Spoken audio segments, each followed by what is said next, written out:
প্রিয় শিক্ষার্থী বন্ধুরা, এই দেখো আমার এখানে যে অঙ্কটি আছে বিয়োগ।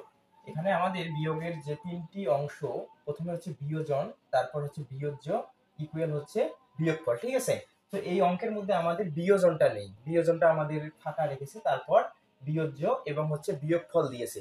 তো এরকম যদি বিয়োগের কোনো যদি বিয়োজ্য অথবা বিয়োজন বা বিয়োগফল যদি না দেওয়া থাকে, তাহলে আমরা খুব সহজে এই ধরনের অঙ্কগুলোকে সমাধান করব কিভাবে, সেটি আজকে আমরা শিখবো। ঠিক আছে, তো বিয়োগের আমাদের যে বিয়োগের তিনটি অংশ, প্রথমে হচ্ছে বিয়োজন, বিয়োজ্য, বিয়োগফল।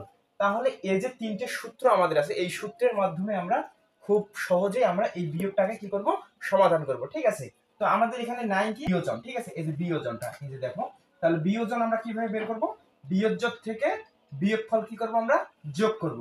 তাহলে এটা হচ্ছে আমাদের বিয়োজ্য, এটা হচ্ছে আমাদের বিয়োগফল। তাহলে বিয়োজ্য থেকে বিয়োগফল যদি যোগ করি, তাহলে আমরা খুব সহজেই কি করব, বিয়োজনটা আমরা বের করতে পারবো। তাহলে দেখো যোগ করি, প্রথমে বিয়োজ্য আছে ৬,৪৮৩, বিয়োগফল হচ্ছে ৩,৫১৭।